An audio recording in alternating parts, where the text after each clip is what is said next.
അപ്പോൾ കർക്കിടകത്തിൽ എൻ്റെ ആദ്യത്തെ വീഡിയോ ആയിട്ട് കാണിക്കാൻ പോകുന്നത് ഞാനൊരു ഹെയർ പാക്കാണ് കാണിച്ചു തരാൻ പോകുന്നത്. ഞാൻ ഓൾട്ടർനേറ്റീവ് ഡേയ്സിലാണ് പാക്ക് അപ്ലൈ ചെയ്യുന്നത്. അതുപോലെ തന്നെ ഓയിൽ ആഴ്ചയിൽ ഒരു 3 ഡേയ്സ് അല്ലെങ്കിൽ ഓൾട്ടർനേറ്റീവ് ഡേയ്സിൽ അങ്ങനെയാണ് കേട്ടോ അപ്ലൈ ചെയ്യുന്നത്.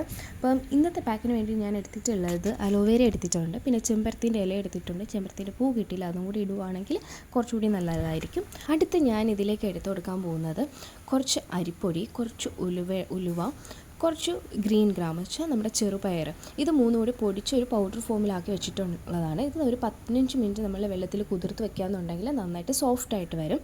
അപ്പോൾ ഇത് ഇത്രയും കൂടി ഞാൻ മിക്സിയിലിട്ട് നന്നായിട്ടൊന്ന് ബ്ലെൻഡ് ചെയ്തെടുക്കുന്നുണ്ട്. നിങ്ങളുടെ മുടി നല്ല ഡ്രൈ ആയിട്ടാണ് ഇരിക്കുന്നതെന്നുണ്ടെങ്കിൽ കുറച്ച് ഓയിൽ അപ്ലൈ ചെയ്ത് കൊടുക്കുക. ഞാൻ പാക്ക് അപ്ലൈ ചെയ്യുന്നതിന് മുന്നേ ആയിട്ട് ഞാനൊന്ന് ജസ്റ്റ് മസാജ് ചെയ്ത് കൊടുക്കുകയാണ്. ഇപ്പോൾ തലേ ദിവസം എൻ്റെ ഇതിൽ എണ്ണ കിടപ്പുണ്ട്, അതുകൊണ്ടാണ് കേട്ടോ ഞാൻ സെപ്പറേറ്റ് ആയിട്ട് ചെയ്ത് കൊടുക്കാത്തത്.